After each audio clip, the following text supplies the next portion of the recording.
Hello नमस्कार good afternoon, मैं शिवानी शर्मा आप सभी का आपके अपने परिवार रोजगार विद अंकित में हार्दिक स्वागत करती हूं। तो कैसे हैं आप सभी लोग? आशा करती हूं स्वस्थ होंगे, मस्त होंगे, अपना और अपने परिवार का ख्याल रख रहे होंगे। जल्दी जल्दी से जुड़ जाइएगा क्लास में और बताइएगा मुझे कैसे हैं आप सभी लोग। कोई दिक्कत, कोई समस्या, कोई परेशानी आप लोगों को नहीं होगी, ऐसी मैं उम्मीद करती हूँ। एक अच्छा सा टॉपिक आपका चल रहा है जिसमें शायद आपको कुछ आए या ना आए, लेकिन सीखने को बहुत कुछ मिल रहा होगा और सीखने का कोई स्कोप नहीं, आप कितना सीख सकते हैं। मैं लिटरली बता रही हूँ, जैसे बोलते हैं ना practice makes a man perfect, उसी तरह से जितना रिवीजन आप कर लोगे, revision makes a student perfect, वही वाला हिसाब है। तो revision, more and more revision ही हमें करना है। जो पीडीएफ से जहां से जाती है ना, उन्हें भी आप रिपीटेडली पढ़ सकते हैं, समझ गए? ऐसा नहीं है कि आपको हर रोज नया सवाल ही करना है। नहीं तो मैं करा ही रही हूँ। एक बात बताओ, मैं 4 से 5 क्लास अगर एक टॉपिक की लगा रही हूँ तो क्लासेस तो मतलब क्वेश्चन तो काफी सारे नए जा रहे हैं। उसमें हम और क्या कर सकते हैं? मैम आपका बर्थडे है क्या? नहीं जी, मेरा बर्थडे नहीं है। चलिए शुरू करते हैं फर्स्ट क्वेश्चन के साथ। आज भी हमारे देश में बहुत लोग पिछड़े हुए हैं। उन्हें मुख्य धारा से जोड़ने के लिए, मतलब जो पिछड़े लोग होंगे उन्हें मुख्य धारा से जोड़ने के लिए क्या किया जाएगा? जोड़ने के लिए आज भी की आवश्यकता है। किस चीज की आवश्यकता है? पहले जो आधार तय किए गए थे वे तत्कालीन पर आधारित थे। तत्कालीन का मतलब होता है उसी समय हो रहे, उसी समय हो रहे पर आधारित थे। बताइएगा। तो आप बोलेंगे मैम तत्कालीन दर नहीं हो सकती, दर का समाज से लेना देना नहीं है ना? थैंक यू संध्या, चलो पढ़ लो। आप बोलेंगे हमने बोला कि आज भी किस चीज की जरूरत होगी? समाज में पिछड़े लोगों को जोड़ने के लिए सम्मेलन किया जाएगा? नहीं। वैश्वीकरण, पूरे विश्व में व्यापार करने की जरूरत है, ग्लोबलाइजेशन नहीं। मुद्रास्फीति, पैसे बढ़ा दो, दाम बढ़ा दो, नहीं। आरक्षण, उन्हें कुछ ना कुछ रिजर्वेशन देना चाहिए सरकारी नौकरी इत्यादियों में, ताकि वे मुख्य धारा में, समाज की मुख्य धारा में आए, समाज से जुड़ सकें। पहले जो आधार किए गए थे वे तत्कालीन परिस्थितियों पर आधारित थे। तत्कालीन का मतलब है जिस समय काम हो रहा हो उस समय की परिस्थिति, तो तत्कालीन का मतलब उस काल की परिस्थिति पे आएगा। जो तत्काल की परिस्थिति है वो फिर किस काल की परिस्थिति है? वो उसी काल की परिस्थिति कहलाएगी। समझ पाए? बताइएगा। आगे बढ़ते हैं। मुद्रास्फीति की दर में गिरावट आई है। मुद्रास्फीति, महंगाई का बढ़ना, इन्फ्लेशन, देश में जो सेवाएं और सुविधाएं हैं उनके प्राइस बढ़ जाना क्या कहलाता है? मुद्रास्फीति की दर में गिरावट आई है, मतलब महंगाई की जो रेट, जिस रेट से पहले महंगाई बढ़ रही थी उसमें कमी आई है। और आर्थिक वृद्धि अनुमान से बेहतर रही है। कभी होगी किसी साल की बात कि हमने जितना सोचा होगा उससे ज्यादा बेहतर रही है। राष्ट्रीय कार्यालय द्वारा, अब देखते हैं राष्ट्रीय कौन सा कार्यालय, राष्ट्रीय कार्यालय द्वारा गत सप्ताह जारी किए गए आंकड़े दिखाते हैं कि 2022-23 में पुराना डाटा होगा ये, भारत की आर्थिक वृद्धि दर 7.2% रही, जबकि अनुमान 7% वृद्धि का था। अब मैं ये देखूं, अनुमान 7% वृद्धि का था, मतलब ये पिछली बात चल रही है। कब की बात चल रही है? पिछली बात चली। था मतलब पास्ट टेंस में किया होगा, था मतलब पास्ट टेंस में किया होगा। मत क्या करो तुम लोग ऐसा मेरे साथ, मतलब ठीक है, हम अच्छे से कनेक्ट हो गए हैं, अभी पढ़ लो, है ना? पढ़ना चाहिए ज्यादा और पढ़ाई भी होना चाहिए, ठीक है? मैं तुम्हें रोज अच्छी लगती, ये रोज रोज कह के क्या कहना चाह रहे हो? मैडम रोज तो आप बहुत ही गंदी लगती हैं, रोज तो आप अच्छी नहीं लगती, हमें पसंद ही नहीं आती मैम रोज आप। ऐसे कह रही हो? मैं बार बार कह रही हूँ तो इसका मतलब यही हुआ मैम आप रोज मुझे पसंद नहीं आती, आज अच्छी लग रही हो। सिर्फ शिवानी शिवानी ही बता रही है मुझे, बताओ रोज नहीं लगती। कोई बात नहीं, मान लिया भैया। तो आप आगामी नहीं होगा। देखो पिछली की बात है, फीसदी वृद्धि का था मतलब पुरानी का था, तो उस हिसाब से आधिकारिक नहीं आ सकता। अब मैं आपको ऑप्शन दिखाना पता है क्यों सिखा रही हूँ? मान लीजिए आपको इतनी साइंस, मतलब इतनी इकोनॉमिक्स नहीं पता कि आपको ये पता हो कि कौन सा कार्यालय गत सप्ताह जारी किए आंकड़ों को दिखाएगा, लेकिन आपको ये तो पता चलेगा ना 7% वृद्धि का अनुमान था, मतलब ये पूर्व आधिकारिक, अधिकाधिक, एक मिनट, जबकि अधिकाधिक अनुमान, जबकि पूर्वानुमान, हाँ पूर्वानुमान ही तो होता है, यही होगा, अधिकारिक नहीं पूर्वानुमान, है ना? तो नियामक हो जाएगा। लेकिन फिर आपको यहाँ पे नहीं बेटे, नियामक नहीं होना चाहिए, यहाँ पे डी होना चाहिए, क्योंकि राष्ट्रीय नियामक कार्यालय द्वारा गत सप्ताह जारी नहीं किया जाता। नियामक कार्यालय तो नियम को बनाता है, ये इसमें डी आएगा, इसमें डी आएगा। तुमने कंफ्यूज कर, देखो क्या होगा, राष्ट्रीय सांख्यिकी कार्यालय ही डाटा जारी करता है कि कितनी वृद्धि रही, कितनी नहीं रही। 2000 में ये भारत की आर्थिक वृद्धि 7.2% की रही, जबकि अधिकाधिक कहते हैं ना, ज्यादा से ज्यादा इतना होगा। अधिकाधिक का मतलब है ज्यादा से ज्यादा, क्योंकि ना यहाँ पर बी बन नहीं रहा है। मैं पूर्व लगा सकती थी तब, लेकिन नियामक कार्यालय नहीं करता जारी, है ना? तो सांख्यिकी कार्यालय, नेशनल जो स्टैटिस्टिक, जिसे हम स्टैटिस्टिक कहते हैं, वो है ये, ठीक है? हाँ जी, चलिए। आज मैं घंटों नौका विहार आज मैं घंटों नौका विहार करके भी चंदर भाई के साथ, होंगे कोई चंदर भाई के साथ थकावट नहीं महसूस कर रहा हूं। अच्छा ठीक है। इस निरंग निर्जन में, निरंग निर्जन, निरंग का मतलब है जिसका कोई रंग नहीं, जिसका कोई रंग नहीं, कोई रंग नहीं, निरंग, ठीक है? और निर्जन, जहां कोई जन ना हो, मतलब मनुष्य ना हो, कोई जन अर्थात मनुष्य ना हो, मनुष्य ना हो, वो निर्जन जगह कहलाती है ना। आप कहेंगे इस निर्जन निरंग में वे आपस में पुरुष कंठ से सीधी नदी को जगाने के लिए एक पुराने गान की क्या करते हैं? गान की क्या करते हैं? तो आप कहेंगे मैम गान की पुकार, गाने को पुकारा जाता है, कोई धुन होती है उसको पुकारा जाता नहीं। पुराने गान की सुर करते हैं, नहीं। पुराने गान की अभ्यास करते हैं, नहीं। गान का अभ्यास होता तो मैं मान लेती। क्या करते होंगे? पुराने गाने को रिपीट करते होंगे, और रिपीटेशन के लिए हम क्या कहते हैं? आवृत्ति करते हैं। रिपीट करते होंगे, रिपीटेशन के लिए हम आवृत्ति कहते हैं। तो मैं घंटों नौका विहार करके भी चंद्र भाई के साथ थकावट नहीं महसूस, थैंक यू भैया, कर रहा हूं इस सुनसान निरंग निर्जन, बिल्कुल सुनसान है, कोई आवाज नहीं है, निरंग मतलब कोई रंग नहीं है, निर्जन जहां कोई जन ना हो, में भी अपने पुरुष कंठ की सीधी नदी को जगाने के लिए एक पुराने गान की आवृत्ति करते हैं, मतलब दोहराते हैं। मैं आपको समझा पा रही हूँ जो समझाना चाह रही हूँ, या यूं ही समझ पा रही हूँ मैं जो आपको समझाना चाहिए मुझे? बताइएगा। क्या मैं आपको समझा पा रही हूं जो समझाना चाह रही हूं? निर्देश प्रश्न संख्या 6 से 10 को ध्यान से पढ़ें। अभी दोबारा रिपीट कर दूंगी सेकंड वाला, है ना? मैं बताऊं आपको क्या है। क्वेश्चन नंबर 2 में देखो, मैंने इसमें लास्ट लाइन में था है अनुमान 7% वृद्धि का था, मतलब पहले होगा ये अनुभव, है ना? पास्ट टेंस है तो आगामी शब्द का प्रयोग नहीं कर सकते, है होता तो आगामी का प्रयोग कर लेते। क्षेत्रीय तो हो ही नहीं सकता, यहाँ क्या हो जाएगा फिर? पूर्व आप कह सकते हैं, जबकि पूर्व अनुमान 7% वृद्धि का था। मैं मान रही हूँ ये हो सकता है, लेकिन बेटा जो नियामक कार्यालय है वो नियम इत्यादि बनाएगा, वो सांख्यिकी ही होता है। डाटा कौन देता है? सांख्यिकी कार्यालय ही देता है। अभी आपको शायद मुझे लगता है अभी क्लियर हो गया होगा। ये भी देखना होगा कि आंकड़े कौन दिखाता है? नेशनल स्टैटिक, है ना? आपको पता ही है। चलिए, परिच्छेद को ध्यान से पढ़ें। इसमें कुछ रिक्त स्थान दर्शाए गए हैं। हर रिक्त स्थान को एक प्रश्न क्रमांक दिखाया गया है, कुछ नहीं है, रिक्त स्थान दिए हैं, वही आपको इंस्ट्रक्शन दिया है। अधिकारिक का अधिकाधिक बोल रही बेटा, अधिकाधिक भी हो सकता है, अधिकाधिक भी हो सकता है, ज्यादा से ज्यादा, और अधिकारिक मतलब अधिकारियों के हिसाब से, ये भी हो सकता है, दोनों हो सकता है, दोनों में ही अधिकारिक भी है तो भी ठीक है। 3 का सी क्यों नहीं होगा अब ना? आप क्यों नहीं होने की शून्य हो जाएगा। नदी को जगाने के लिए एक पुराने गान की सुर करते हैं, गान की सुर करते हैं, गान का सुर करते हैं या सुर का अभ्यास करते हैं तो ठीक भी था, लेकिन गान का सुर करते हैं ये अच्छा नहीं है ना? ठीक है, थैंक यू। आगे बढ़ जाते हैं। चलिए, मनुष्य के भौतिक, बौद्धिक, नैतिक, भावनात्मक एवं मनोवैज्ञानिक विकास के लिए सौंदर्य से ओतप्रोत क्या होना चाहिए? अरे बहुत अच्छा है, पता है जो लोग अपने घर को गंदा गंदा रखते हैं ना, ये उन्हें एहसास कराएगा। बताइएगा कह भी कौन रहा है जो घर में कुछ भी नहीं करता ना? चलो, मनुष्य के भौतिक, भौतिक मतलब संसारी के संसार से संबंधित, बौद्धिक बुद्धिमानी, नैतिक, नैतिक होती है, नैतिक मूल्य होते हैं जो व्यक्ति के, भावनात्मक इमोशनल एवं मनोवैज्ञानिक साइकोलॉजिकल जो अपने मन में होता है, विकास के लिए सौंदर्य से ओतप्रोत अनिवार्य है। सौंदर्य मतलब सुंदरता से ओतप्रोत मतलब भरा हुआ, विचार अनिवार्य है, प्रवेश, प्रवेश मतलब जाना कहीं, अंदर जाना नहीं, आवास मतलब घर नहीं, व्यवहार मतलब नहीं, विचार मतलब नहीं, परिवेश, और इस परिवेश में हर चीज आ जाती है, चाहे वो आपका घर हो, चाहे वो आपके दोस्त हो, चाहे वो आपका ऑफिस हो, आसपास का पूरा परिवेश, पूरा एटमॉस्फेयर जरूरी है। अब आपने देखा होगा ये इतना बड़ा गद्यांश, इतना बड़ा गद्यांश कैसे होगा मैम? बहुत आसानी से होगा। जितना बड़ा गद्यांश होगा प्रश्न उतने ही ईजी होते हैं, प्रश्न उतने ही ईजी हो जाते हैं, समझ गए? गद्यांश जितना बड़ा होगा प्रश्न उतने ही ईजी हो जाते हैं। चलिए, अनिवार्य और ऐसे परिवेश, लो आगे पता भी चल गया, और ऐसे परिवेश मतलब क्या अनिवार्य है? ये अनिवार्य है, और इस परिवेश का सृजन और पोषण करती है एक सौंदर्य संस्कृति, सुंदरता की संस्कृति इस चीज को बनाती है ना? सौंदर्य के बिना हम अपने संपूर्ण विकास से वंचित रह जाते हैं। यदि सुंदरता ना हो तो हम अपने संपूर्ण विकास से वंचित रह जाते हैं। यह संकुचन सभ्यता के विभिन्न रोगों में अवसाद, उदासीनता और की स्थिति में प्रकट होता है। देखो आपने देखा, अवसाद निगेटिव वर्ड है, हाँ जी, आप कहेंगे अवसाद कैसा शब्द है?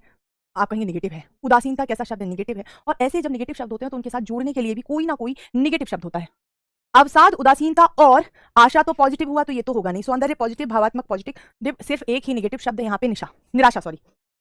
सीख ही जाएंगे आप ऐसे तो फिर इस तरह से अगर आप शब्दों पे गौर करने लगे तो सीख ही जाएंगे, क्योंकि सारे जवाब ही सही आ रहे हैं, तो इस बात पे बहुत बहुत खुशी होती है।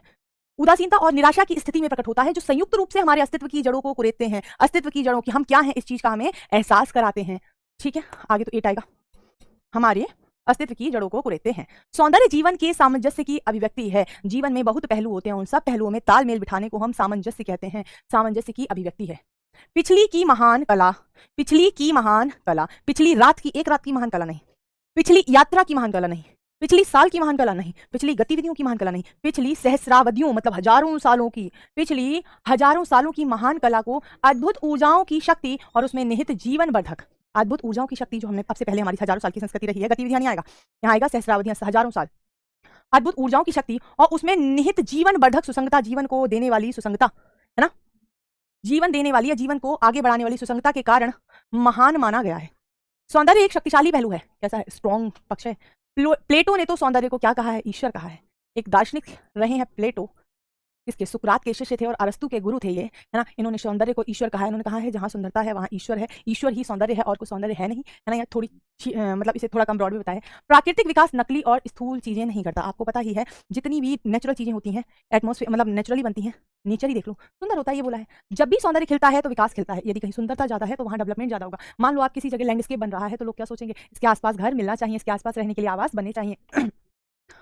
जब सुंदरता हमारे अंदर रहती है तो कृपा, करुणा और प्रफुल्लता, कृपा मतलब दूसरों के लिए दयालु होना, करुणा दूसरों के लिए मन में परेशानी होना, और प्रफुल्लता साथ ही खुशी का क्या हो जाएगा? प्रफुल्लता का और कलाकरण होता है। प्रफुल्लता का और कलाकरण होता है, समावेश और कलाकरण होता है, आवेश और कलाकरण होता है, आदेश। आवेग मतलब स्पीड होगी नहीं, आदेश दिया जाएगा, आवेग दिया जाएगा, तो आप कहेंगे प्रफुल्लता का धर्म और कलाकरण होता है, नहीं, प्रफुल्लता का समावेश। जब चीजें एक दूसरे में समाती हैं तो उसे समावेश होना कहलाता है। यदि एक कंपनी दूसरी कंपनी में समा गई तो कहते हैं इनका समावेश हो गया। जैसे वोडाफोन और कौन सी थी वो दूसरी कंपनी जिसे आई कहा गया है, वीआई, कौन सी थी भैया वो दूसरी कंपनी? हाँ, आइडिया, आइडिया थी। अच्छा, जैसे वोडाफोन और आइडिया का क्या हुआ, कॉम्बिनेशन हो गया और वो बन गई वीआई, तो मतलब उसका समावेश हुआ है। तो कृपा, करुणा और प्रफुल्लता का आपस में क्या होता है, समावेश होता है, मिलन होता है। हाँ, आइडिया ही था, मैं तो नाम भी भूल गई। An idea can change your life, है ना। अब आइडिया और वोडाफोन मिलकर क्या बना, वी। चलिए देखो एग्जाम्पल भी कहां से ध्यान आया मुझे, का समावेश होता है मतलब संस्कृति एक दूसरे में समाती हैं।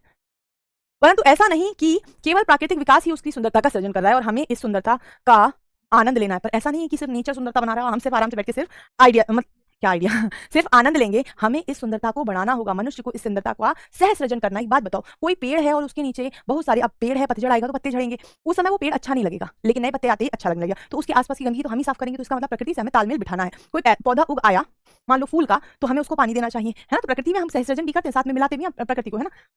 उसे सुंदरता की रक्षा, संरक्षण, उसे नहीं होना चाहिए, उसके, चलो रुको एक मिनट देखते पढ़ते हैं। उसे सुंदरता की रक्षा मतलब मनुष्य को, अच्छा मनुष्य को, उसे सुंदरता की रक्षा, संरक्षण और वृद्धि करनी है। मनुष्य को ही क्या करनी है, प्राकृतिक सुंदरता की रक्षा करनी है, संरक्षण और वृद्धि करनी है। एक चिपको आंदोलन हुआ था सुंदरलाल बहुगुणा के नेतृत्व में, वो पेड़ बचाने के लिए था, समझ लो आप।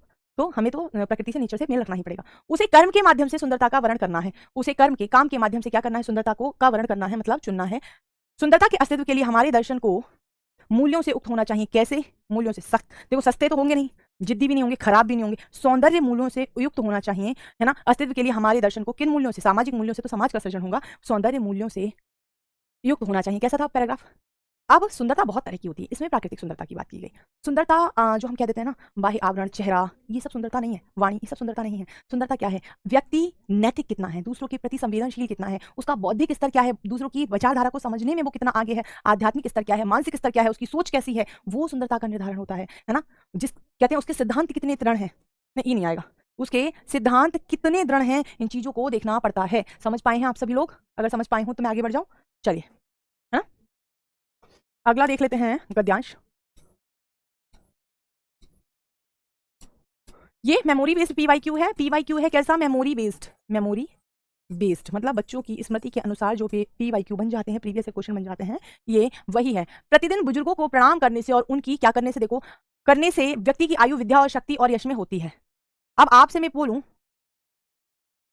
बताइएगा, बताइएगा क्या हो जाएगा?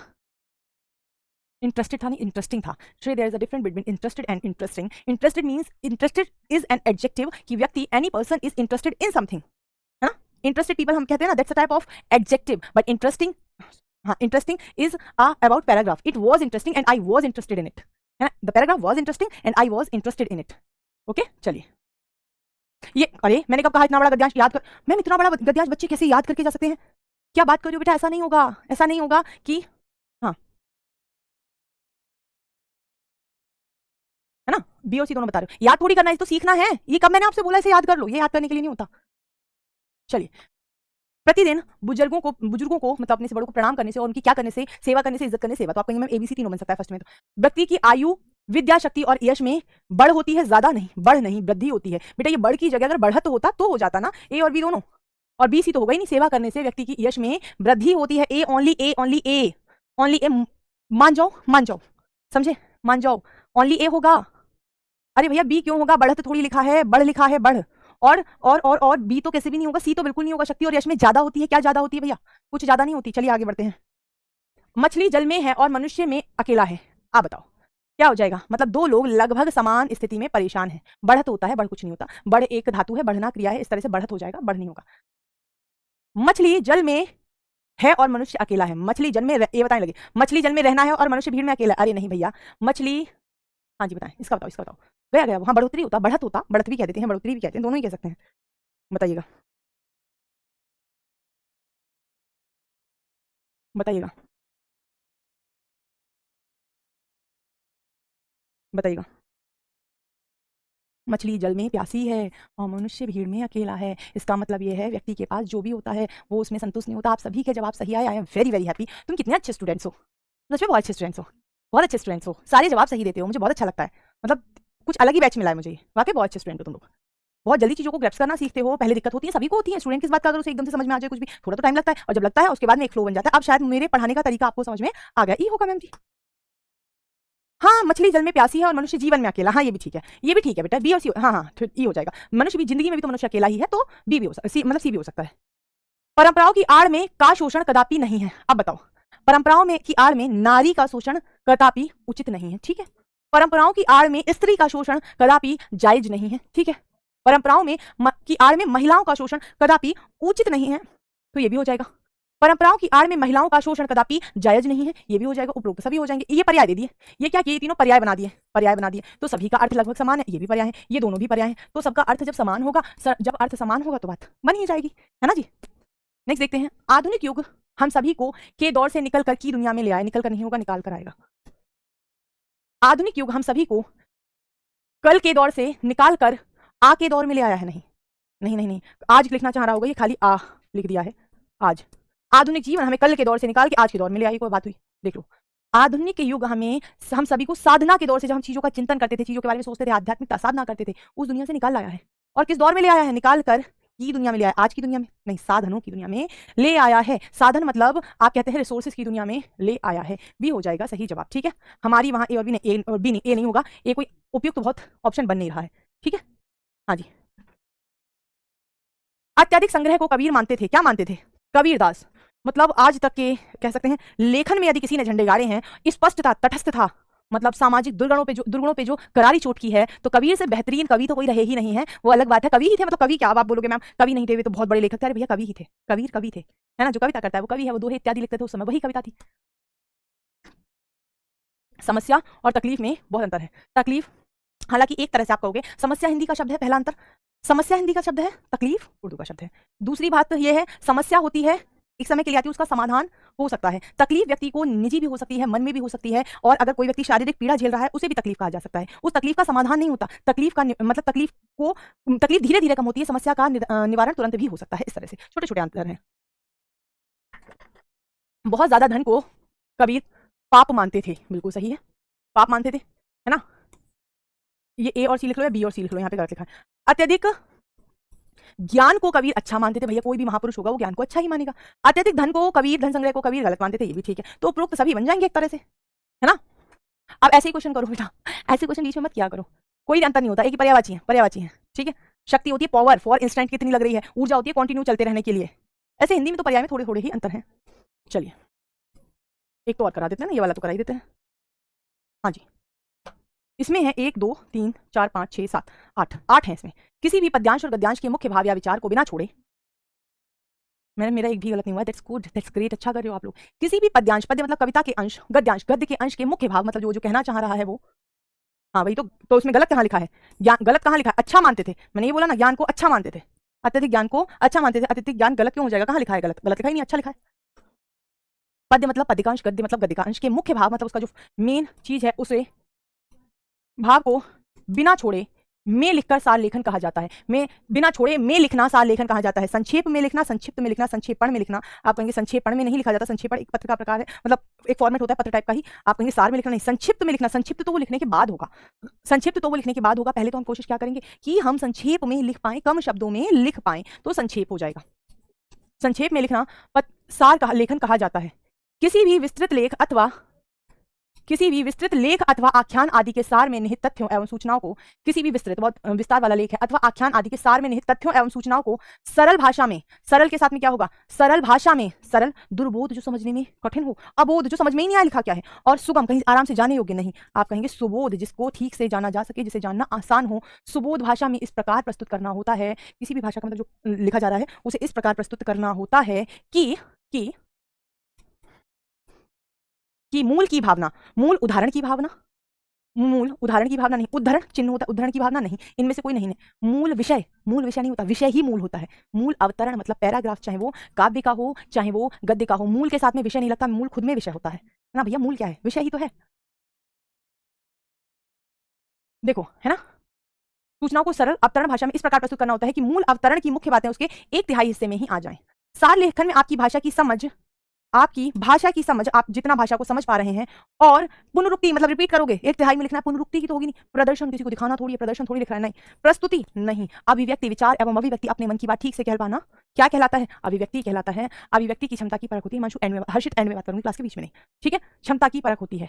अतः इन दोनों में ही निखार लाने की आवश्यकता होती है। किन दोनों में? भाषा की समझ में और अभिव्यक्ति की क्षमता में निखार लाने की आवश्यकता होती है। इस प्रकार की कला में कुशलता, इस प्रकार की कला में मतलब भाषा में पकड़ होने में, अभिव्यक्ति में की क्षमता में को बढ़ाने में, इस प्रकार की कला में कुशलता प्राप्त करने के लिए, कुशलता प्राप्त करने के लिए अभ्यास, धैर्य और अटूट विश्वास की आवश्यकता होती है। कैसा अभ्यास करेंगे? सात्विक, अच्छे गुणों से, सत्व गुणों से भरपूर, आप कहेंगे नहीं, सात्विक की बात नहीं, विशद नहीं, निरंतर और सतत दोनों ही आ सकता है। क्या हो सकता है? निरंतर अभ्यास, लेकिन निरंतर लगातार प्रैक्टिस तो की जाती है, लेकिन निरंतर धैर्य नहीं रखा जा सकता। सतत को कहते हैं सदा रहने वाला, है ना, सदा चलते रहने वाला अभ्यास, धैर्य और अटूट विश्वास की आवश्यकता होती है। मैं कर लूंगा कहते हैं ना, तुम्हें पता हो ना पता हो हम कर लेंगे, तो उस विश्वास की आवश्यकता होती है।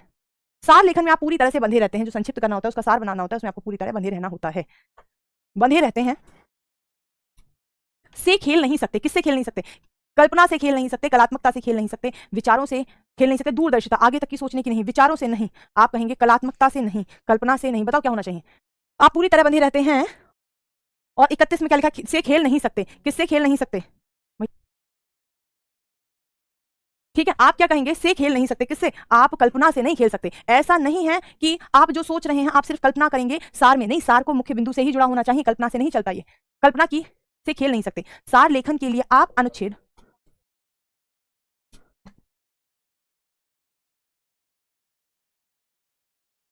सार लेखन के लिए आप अनुच्छेद को 2, 3, 4 बार पढ़ डालें और फिर करें, क्या करें? फिर प्रयास शुरू करें, प्रयास करें, शुरू करें, अभ्यास करें, समाप्त करें। आप कहेंगे मैम पहले तो प्रयास ही होगा, अभ्यास तो क्या होता है? बार बार करने में होता है अभ्यास, पहले तो क्या होगा? हाँ, बाद में भी आपका मन है, आप पढ़ सकते हो, लेकिन आप पहले से लिखकर पढ़कर चलोगे तो आपको मतलब ठीक महसूस होगा। और फिर पहली बार में किया गया अभ्यास नहीं होता, फिर शुरू करें, नहीं शुरू थोड़ी की जाती, कोशिश करें। बी के बारे में मेरा क्या विचार है? नहीं, बी आप बनाने को तो कुछ भी नहीं, विचारों से क्यों नहीं खेल सकते? विचार तो कर सकते हैं ना, जो पैराग्राफ है उस पर। विचार का मतलब होता है जो मुद्दा दिया गया है उस पर सोचना, कल्पना का मतलब होता है कुछ भी सोच सकते हो, समझ गए? सार लेखन के लिए आप 2-3 बार पढ़ डालें और उसके बाद में क्या हो जाएगा? फिर आप प्रयास करें, पहले कोशिश करोगे तभी शुरू कर पाओगे। सार लिखते समय सभी बिंदुओं का हो जाना आवश्यक है। विलुप्त मतलब खो जाना आवश्यक है। प्रवाहित होना मतलब धारा में बहना आवश्यक है, जितने भी बिंदु हैं उन्हें बहा दो।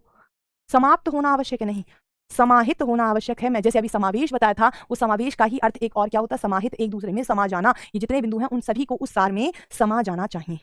क्या समा जाना चाहिए? उन सभी को उनमें समा जाना चाहिए। बेटा विचारों से खेला जा सकता है, आप किसी पॉइंट के बारे में अपने विचार रख सकते हैं, कल्पनाओं से नहीं खेला जाता सार लेखन में। ऐसा नहीं है हम अपनी कल्पना से कुछ रख देंगे। 31 का भी आप नहीं समझ पा रहे हैं तो मैं बताइए क्या कहूं? चलिए, संविधान के में ऐसी व्यवस्था की गई है ताकि राष्ट्रपति वास्तविक शक्तियों का प्रयोग ना करें। संविधान के कानून होते हैं भैया, कानून अलग है, संविधान अलग है। संविधान के नियम भी नहीं होते, संविधान की योजनाएं भी नहीं होती। योजनाएं तो बाद में कौन बनाती है? सरकार बनाती है। संविधान मैम रहने दीजिए, आप अभी रहने देंगे, अभी थोड़े 5 मिनट और पढ़ लो, ठीक है? मैम ये पैराग्राफ कुछ बात कर रहा था, ये पैराग्राफ आपको ये बता रहा था कि अगर आपको कोई चीज संक्षेप में लिखनी हो, सार लेखन करना हो तो कैसे करेंगे। एक गाइडेंस थी उन बच्चों के लिए जो कहते हैं ना, जो सारांश लिखते हैं, समरी लिखते हैं, इस तरह से एक समरी के लिए था। संविधान में क्या होते हैं? प्रावधान होते हैं। संविधान में क्या होते हैं? प्रावधान होते हैं, ठीक है? आगे बढ़ती हूँ। उमा दृष्टि से रजनी क्या मुख ताक रही थी? किस दृष्टि से? बताना बेटा, किस दृष्टि से मुख ताक सकता है कोई? बताइएगा, बताइएगा। तो आप कहेंगे उमा निर्मित, बनाई गई दृष्टि से। निष्पक्ष मतलब निष्पक्ष क्यों होगी? कोई फैसला थोड़ी आ रहा है, पता थोड़ी चला। निर्वाक नहीं, आप कहेंगे निर्निमेष, जिसका अर्थ होता है बिना पलक झपके, पलक झपके। ये क्वेश्चन अभी एडिशनल प्राइवेट सेक्रेटरी में इस शब्द से क्वेश्चन बना यूपी एपीएस एग्जाम में, जो अभी 4 जनवरी 2024 को हुआ था, 25 को नहीं 24 को हुआ था। और ये क्वेश्चन मतलब बहुत बार पढ़ाया हुआ क्वेश्चन है, आपको तो नहीं पढ़ाया है। निष्पक्ष क्यों होगा? निर्वाक का मतलब अलग होता है। निर्वाक का मतलब होता है जो बोलने योग्य ना हो, बोलने योग्य ना हो, मतलब वाक करने योग्य ना हो, योग्य ना हो, ना हो। डी इसलिए नहीं होगा, और इनमें से कोई नहीं, आप पता नहीं क्यों बता देते हैं, इतने सही ऑप्शंस में भी इनमें से कोई नहीं, आप किस हिम्मत से बताते हैं? अब तक हम 6 पंचवर्षीय योजनाएं कर चुके हैं। क्या कर चुके हैं? सिद्ध की जाती हैं योजनाएं। योजना कोई होती है उसे सिद्ध किया जाता है? नहीं। सार्थक की जाती है? नहीं। संपन्न की जाती नहीं, कार्यान्वित की जाती है। कोई भी योजना क्या की जाती है? कार्यान्वित की जाती है। कोई प्लान बनाया जाएगा, योजना मतलब प्लान, अभी लिख देंगे, लिखा है ना अभी। कार्यान्वित का मतलब होता है कार्य में लाना, मतलब कार्य करना, कार्य में लाना, मतलब जिस पर कार्य किया जा रहा हो एक तरह से कार्य में लाना, ठीक है? कार्यान्वित करना। चलिए आगे बढ़ते हैं। उसने आगंतुकों की समस्याओं को ध्यानपूर्वक सुना और भली प्रकार से उनका क्या किया? भैया समस्या का क्या किया जाएगा? समस्या का समर्थन करेंगे कि भैया ठीक है बहुत बढ़िया हुआ, तुम्हारी समस्या है, हम तुम्हारी समस्या का समर्थन करेंगे? नहीं। अन्वेषण, खोजेंगे समस्या को, नहीं। विश्लेषण करेंगे, नहीं। समस्या का क्या किया जाएगा? समाधान किया जाएगा। भैया कोई परेशान है? मैम हो गए, अब रहने दो ना। सच्ची में परेशान हो गए तो मैम अब हो गया, रहने दो मैम, डी भी होगा। नहीं, विश्लेषण नहीं होता समस्या, कैसे मत किया करो। बहुत बढ़िया, लगभग सभी बताया, बहुत बढ़िया। देखो जिनके आधे क्वेश्चंस भी सही हो रहे हैं ना, उन्हें भी मोटिवेटेड रहना चाहिए। चलो 2 और कर लेते हैं, फिर एक होमवर्क में देंगे। रूस में एक बार हुई, क्या हुई? काती हुई, क्लाती हुई, कांति हुई, क्रांति हुई। देखो ये क्रांति और ये क्रांति एक ही है, ये क्रांति और ये क्रांति एक ही है, ये नहीं होता है, काती नहीं होता, दोनों में से कोई भी आप लगा सकते हैं। ठीक है मैम, हो गया। ओके ओके ओके ओके, एक लास्ट क्वेश्चन तो कर लो, थक जाते हो तुम टफ टॉपिक देख के, है ना।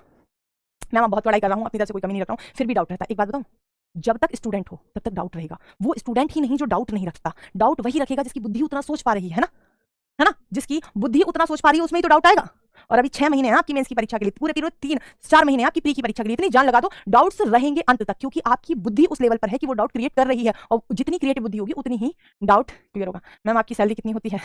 दूध जमने पर दही के रूप में परिणत हो जाता है, परिणत हो जाता है, परिणति हो जाता है। परिणति बोलते हैं सीमा को, सीमा को बोलते हैं, है ना। परिणत बोलते हैं शादी होने को, शादी हो हुआ व्यक्ति, शादी हो गई हो जिसकी, हो गई हो जिसकी, जिसकी। और परिणीत, परिणत तो हाँ परिणत नहीं, ये हो जाए, परिणीत होता है शादी हो गई हो जिसकी, हो गई हो जिसकी, हो जिसकी। तो कौन सा आएगा यहाँ पे? यहाँ पर आएगा 2, परिणत मतलब परिणाम में आ जाएगा। दूध जमने पर परिणाम क्या आएगा कि वो दही बन जाएगा। 40 है आपका HW। तुम घबरा जाते हो हाँ, ज्यादा सवाल लिख के घबरा जाते हो, कोई बात नहीं। मैं मिलती हूँ आप सभी को कब? कल दोपहर 3 बजे। तब तक के लिए अपना और अपने परिवार का ख्याल रखें। Thank you so much, have a good day, bye.